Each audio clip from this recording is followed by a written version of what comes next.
Assalamualaikum warahmatullahi wabarakatuh. Bapak, Ibu, saudara-saudara sebangsa setanah air, pagi tadi saya telah memimpin rapat terbatas secara virtual tentang Undang-Undang Cipta Kerja bersama jajaran pemerintah dan para gubernur. Dalam undang-undang tersebut terdapat 11 klaster yang secara umum bertujuan untuk melakukan reformasi struktural dan mempercepat transformasi ekonomi. Adapun klaster tersebut adalah urusan penyederhanaan perizinan, urusan persyaratan investasi, urusan ketenagakerjaan, urusan pengadaan lahan, urusan kemudahan berusaha, urusan dukungan riset dan inovasi, urusan administrasi pemerintahan, urusan pengenaan sanksi, urusan kemudahan pemberdayaan dan perlindungan UMKM, urusan investasi dan proyek pemerintah, serta urusan kawasan ekonomi. Dalam rapat terbatas tersebut, saya tegaskan mengapa kita membutuhkan Undang-Undang Cipta Kerja. Pertama, setiap tahun ada sekitar 2,9 juta penduduk usia kerja baru, anak muda yang masuk ke pasar kerja, sehingga kebutuhan atas lapangan kerja baru sangat-sangat mendesak. Apalagi di tengah pandemi, terdapat kurang lebih 6,9 juta pengangguran dan 3,5 juta pekerja terdampak pandemi COVID-19.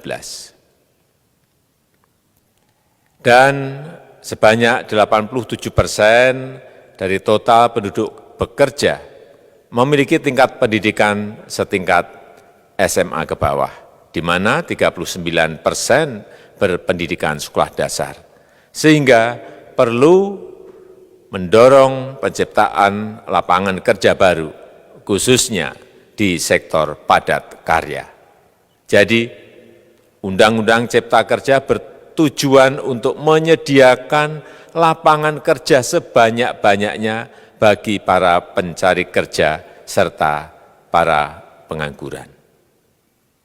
Kedua, dengan Undang-Undang Cipta Kerja akan memudahkan masyarakat, khususnya usaha mikro kecil, untuk membuka usaha baru. Regulasi yang tumpang tindih dan prosedur yang rumit dipangkas. Perizinan usaha untuk usaha mikro kecil UMK tidak diperlukan lagi, hanya pendaftaran saja. Sangat simpel.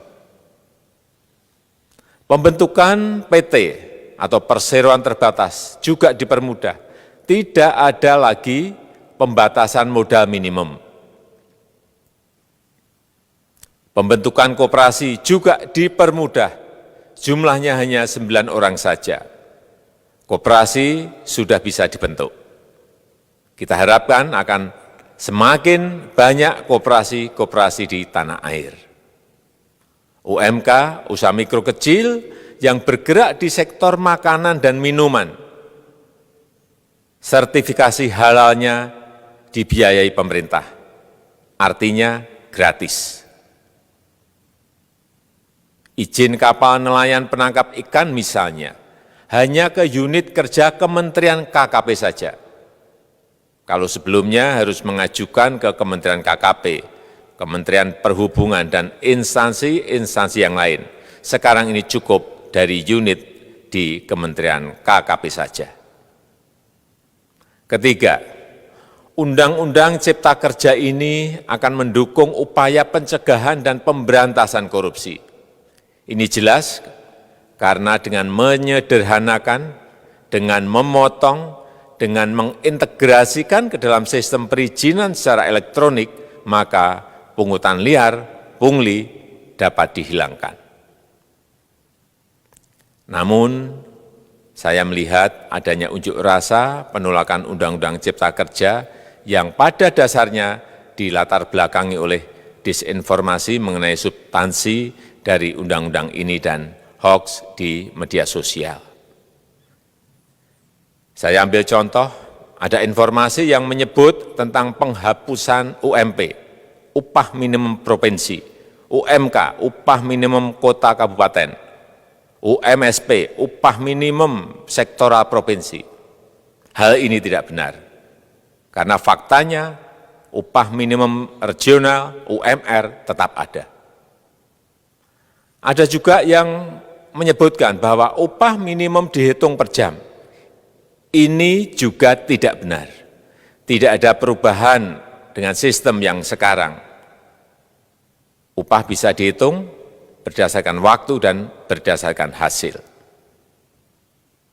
Kemudian adanya kabar yang menyebutkan bahwa semua cuti sakit, cuti kawinan, cuti khitanan, cuti baptis, cuti kematian, cuti melahirkan, dihapuskan. Dan tidak ada kompensasinya. Saya tegaskan juga ini tidak benar. Hak cuti tetap ada dan dijamin. Kemudian apakah perusahaan bisa mem-PHK kapanpun secara sepihak? Ini juga tidak benar. Yang benar, perusahaan tidak bisa me-PHK secara sepihak. Kemudian juga pertanyaan mengenai benarkah jaminan sosial dan kesejahteraan lainnya hilang. Yang benar, jaminan sosial tetap ada. Yang juga sering diberitakan tidak benar adalah mengenai dihapusnya AMDAL, analisis mengenai dampak lingkungan. Itu juga tidak benar. AMDAL tetap ada. Bagi industri besar harus studi AMDAL yang ketat. Tetapi bagi UMKM lebih ditekankan pada pendampingan dan pengawasan.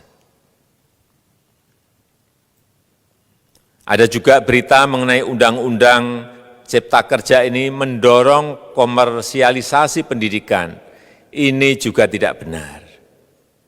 Karena yang diatur hanyalah pendidikan formal di kawasan ekonomi khusus, di KEK. Sedangkan perizinan pendidikan tidak diatur di dalam Undang-Undang Cipta Kerja ini. Apalagi perizinan untuk pendidikan di pondok pesantren. Itu tidak diatur sama sekali dalam Undang-Undang Cipta Kerja ini. Dan aturannya yang selama ini ada tetap berlaku. Kemudian diberitakan bahwa keberadaan bank tanah. Bank tanah ini diperlukan untuk menjamin kepentingan umum, kepentingan sosial, kepentingan pembangunan nasional, pemerataan ekonomi, dan konsolidasi lahan serta reforma agraria. Ini sangat penting untuk menjamin akses masyarakat terhadap kepemilikan tanah, kepemilikan lahan, dan kita selama ini tidak memiliki bank tanah. Saya tegaskan juga bahwa Undang-Undang Cipta Kerja ini tidak melakukan resentralisasi kewenangan dari pemerintah daerah ke pemerintah pusat. Tidak ada. Perizinan berusaha dan pengawasannya tetap dilakukan oleh pemerintah daerah sesuai dengan NSPK, norma, standar, prosedur, dan kriteria yang ditetapkan pemerintah pusat.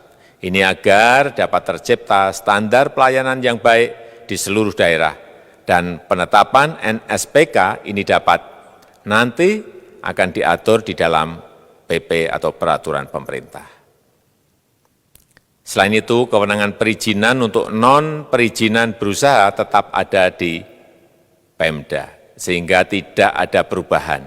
Bahkan kita melakukan penyederhanaan, melakukan standarisasi jenis dan prosedur berusaha di daerah. Dan perizinan berusaha di daerah diberikan batas waktu. Ini yang penting di sini. Jadi ada service level of agreement. Permohonan perizinan dianggap disetujui bila batas waktu telah terlewati. Saya perlu tegaskan pula bahwa Undang-Undang Cipta Kerja ini memerlukan banyak sekali peraturan pemerintah atau PP dan peraturan presiden atau Perpres. Jadi setelah ini akan muncul PP dan Perpres yang akan kita selesaikan paling lambat 3 bulan setelah diundangkan. Kita pemerintah membuka dan mengundang masukan-masukan dari masyarakat dan masih terbuka usulan-usulan dan masukan dari daerah-daerah. Pemerintah berkeyakinan melalui Undang-Undang Cipta Kerja ini jutaan pekerja dapat memperbaiki kehidupannya dan juga penghidupan bagi keluarga mereka. Dan kalau masih ada, jika masih ada ketidakpuasan terhadap Undang-Undang Cipta Kerja ini, silahkan mengajukan uji materi atau judicial review melalui MK, Mahkamah Konstitusi. Sistem ketatanegaraan kita memang mengatakan seperti itu. Jadi, kalau masih ada yang tidak puas dan menolak, silahkan diajukan uji materi ke MK. Saya rasa itu yang bisa saya sampaikan pada kesempatan yang baik ini. Terima kasih. Wassalamualaikum warahmatullahi wabarakatuh.